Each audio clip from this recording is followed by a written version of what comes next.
So today we're going to be taking a look at the Byakov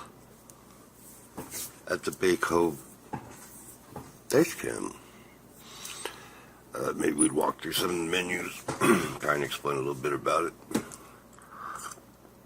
I've had this since it was actually a Christmas present in 2018, so let's just go ahead and get going here. I've already taken it out of the box, and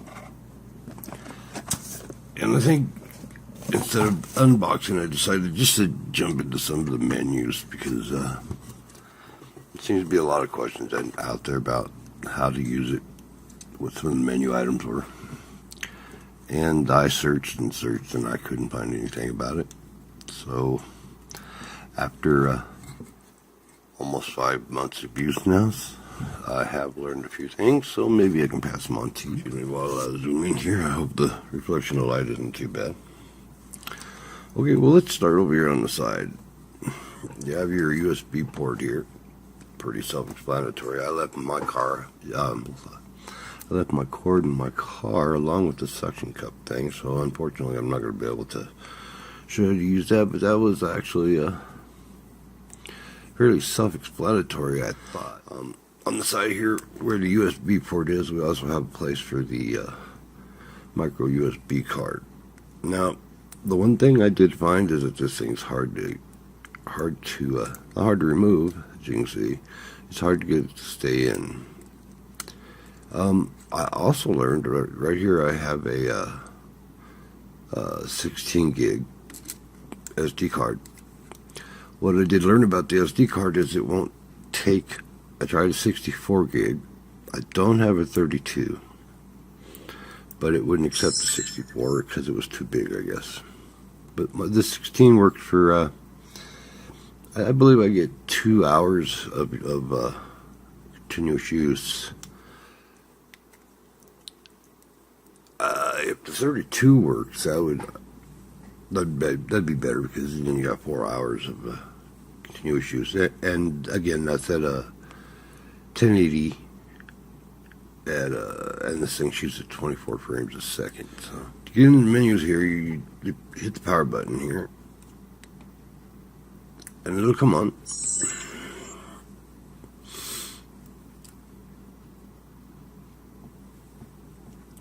Now you'll see this red blinking dot right up here in the left-hand corner. If I get my thumb out of the way, that means it's recording. So if you just push this power button just once, it stops. Anyways, it's the lower right-hand corner. Brings up the menu. There we go. Now this is gonna be hard to see because this screen, as you can see, is really little. And I'll go ahead and name off what we have here. We have it says playback, and then it says delete, protect, and volume. This thing does record. It does record audio. So let's delete. Of course, that's pretty self-explanatory if you have video on here. Like the one I just had, when you turn it on, it starts recording. Well, push the down button here, and to select any menu item, you have to use the power button here. You just push it once, and it'll say delete current or delete all. Well, we have one. I should have one video in there from just now when it started up. So let's go down here. Let's just tell it to delete all. Again, select, push the power button. It's asking to cancel or OK. So then that way you just take a chance of not deleting something you actually wanted. And there you go, it's gone. That quick. Alright, so the next one is protect. I have no image in there, but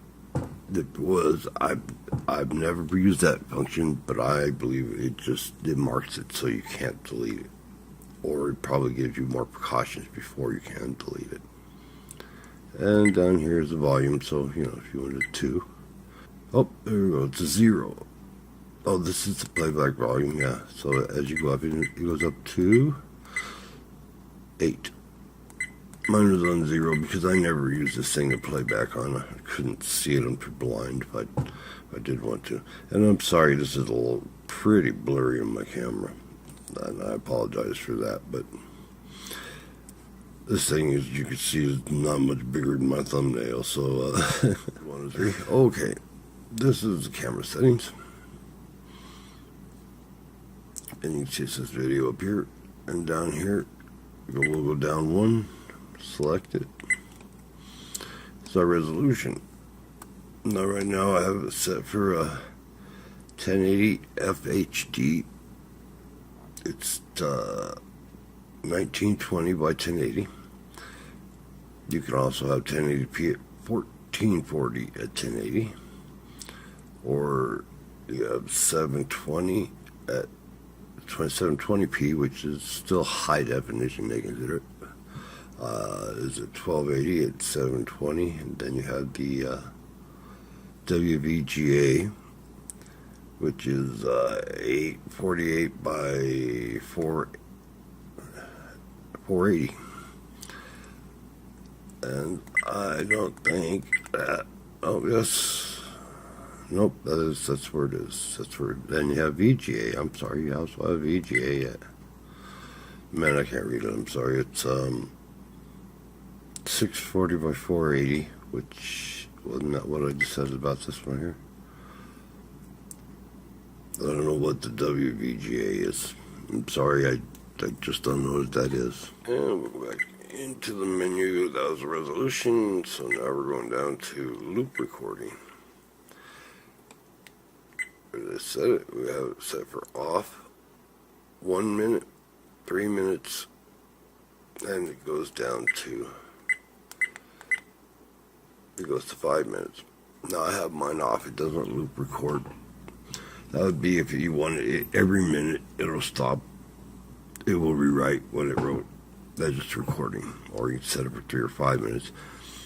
So if it's recording every 5 minutes, it's going to write over what it just wrote. So remember that if you put on a loop, it's going to rewrite over everything that it just wrote over. Your WDR setting, you can set it for on or off. Wide dynamic range is what that is, WDR. That essentially gives you a better scale of color. Okay, and the next one we have the EV values, the exposure values.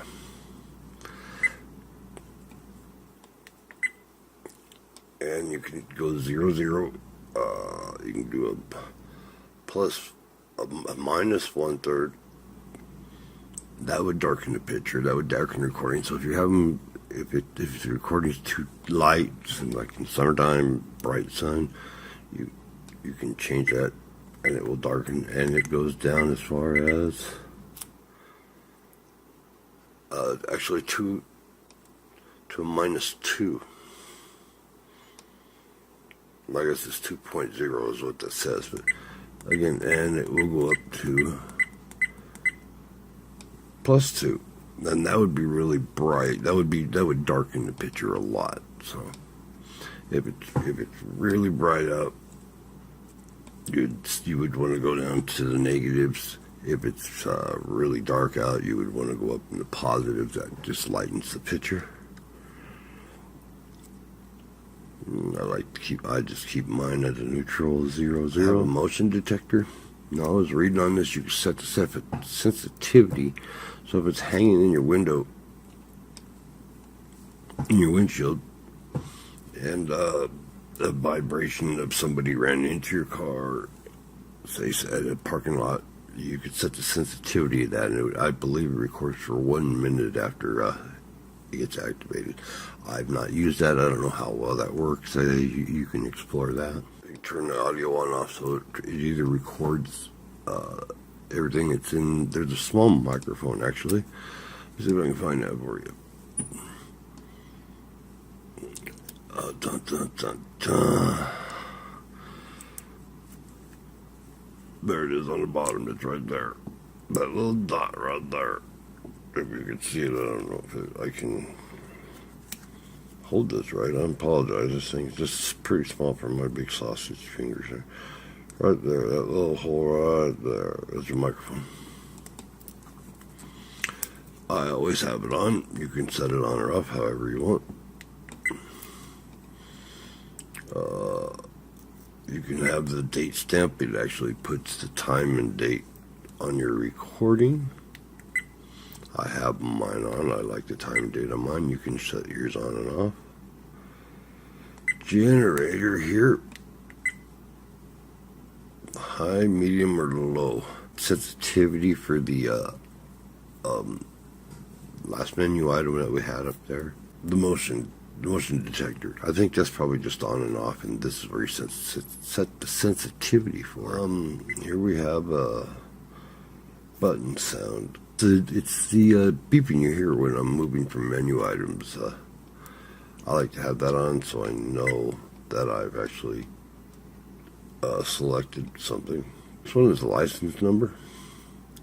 You can actually put your license number, your car in there, and it'll show up on your video, like along with the time and the date. The setup, the initial setup. This is where you set your time and date right there. And again, to select any of these, use the power button. Just push it once. Auto power, I have mine off. You can turn it to on, or you can have it to come on for 2 minutes, 5 minutes, or 10 minutes. I believe this is the when the motion detector is set on and it turns on. I think the default's 1 minute. This is where you can set it up to allow it to stay on longer. And of course you have your languages set for whichever you want. I have mine, of course, in English. Light frequency, I believe this is the in Europe you'll want to hit the 50 megahertz, and I know you can't read that, but it does say 60 megahertz there. Let me see if I can zoom in just a little bit, make it a little easier for you to read. There we go. You probably still can't read it because of the glare. I apologize for that. This is a really, really small screen, as you can see. And again, 50 for Europe, and here in the States, where I am, is 60 megahertz.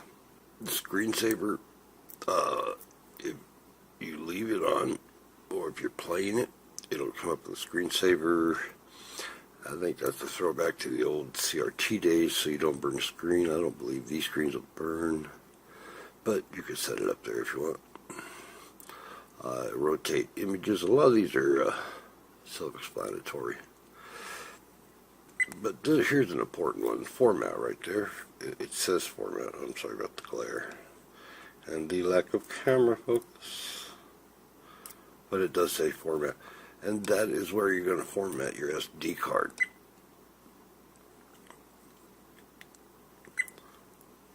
Okay, it says all data. It gives you a warning that all data will be deleted. And you can either cancel it or come down here and tell it okay.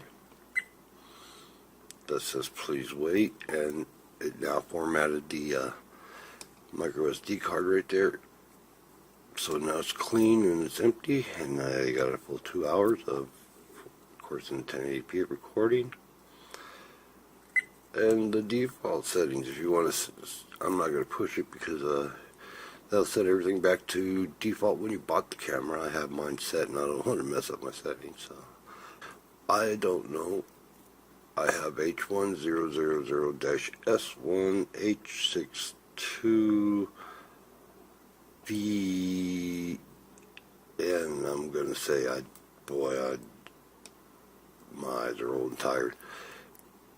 And it's 5 o'clock in the morning. But that way you'll know what you're on. I don't know if they have firmware updates. I guess you could go to their website and see if they have.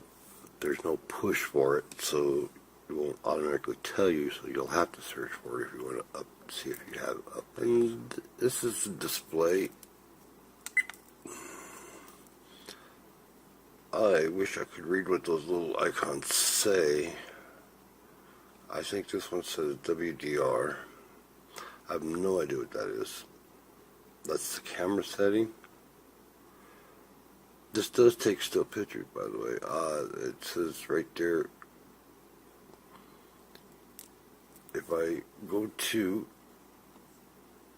right there's the settings of how much time. That says 0957. I thought that would have been how much time you have left on your card, but that's not right. That can't be right. That says 5M. I'll be honest, I have no idea what that means. I couldn't tell you what that icon is. I'm sorry, this is so small. There's a trash can, I believe.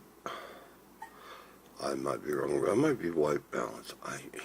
Geez, guys, I'm sorry I cannot read these icons. They're so small. There's battery power. You can charge it.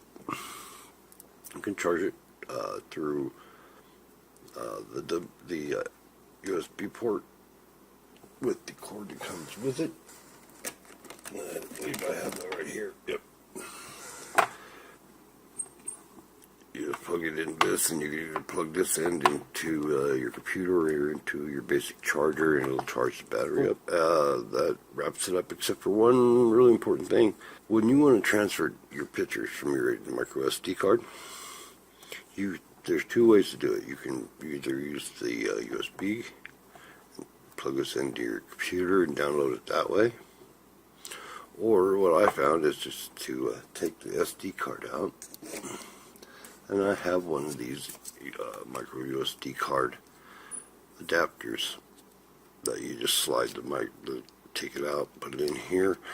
I have found that if you do have this memory card slot in your computer, that it downloads the images much faster.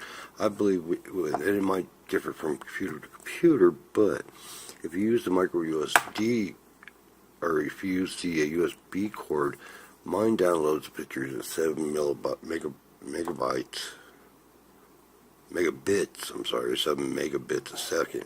If I use the adapter, it does anywhere from 47 to 60 megabytes, and believe me, that's a whole lot of time when this thing's full. When you got 2 hours worth of video on there. It also saves in the AVI format.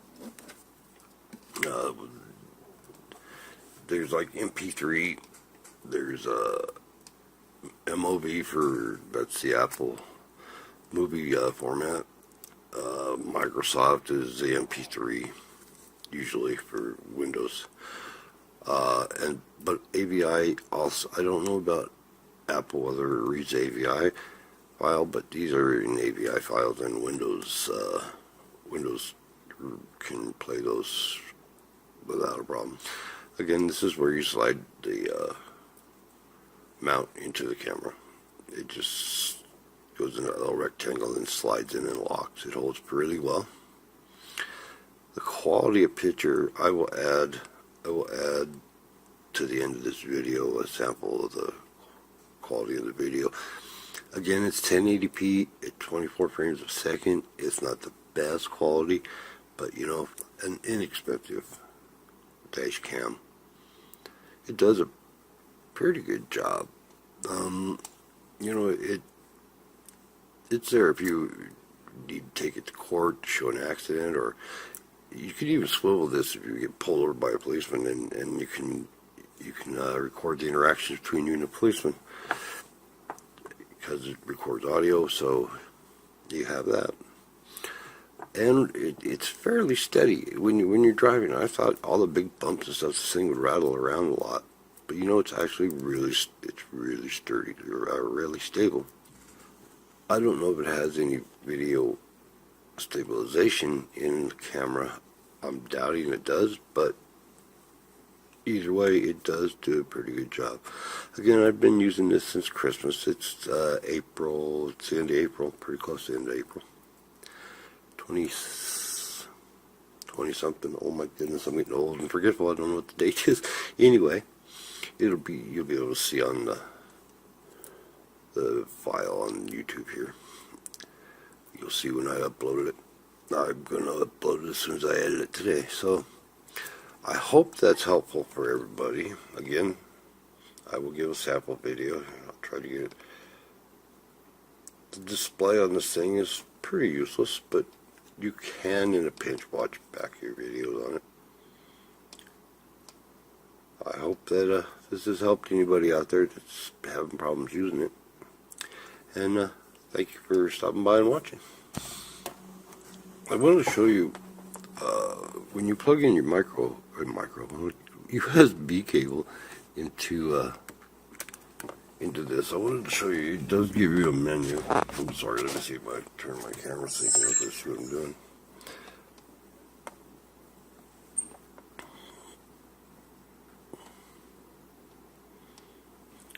This is a menu that we didn't get to go through. The options are mass storage, PC camera, or charge. Now I've got it plugged into my PC. If I was to download the pictures from it, I would select mass storage. You have to select that to get the pictures off of it. The PC, I assumed you could use it like a little webcam if you wanted to. And the charge, which is what I need to do to mine now, is you just use the down arrows again to navigate the menu. I got on charge, I'll push it. And as you can see, the battery symbol is blinking in the bottom. Oh, and now we have, yes, you can, it says right here, you probably can't read it, but 1 hour and 46 minutes and 59 seconds. That's how much room I have on my card. It says I'm in 1080p. Let's see, date and time. Again, I do not, that's got to be the charge icon, the little blue one that wasn't there before. I'm sorry, but I do not know what these icons are. The instruction manual that comes with it is so small that I had to put my glasses on and a microphone and a magnifying glass, and I still couldn't read it. So it was just going through the options is the only way I learned how to use it. And again, I apologize. I don't know what some of these icons are for.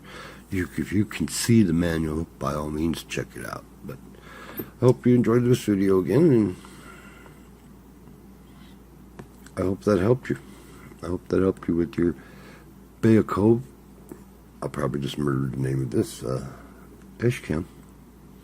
Listen, years ago I had satellite television, and I got so sick and tired of all the issues. Every snowstorm, every windstorm, my signal was either out or interrupted.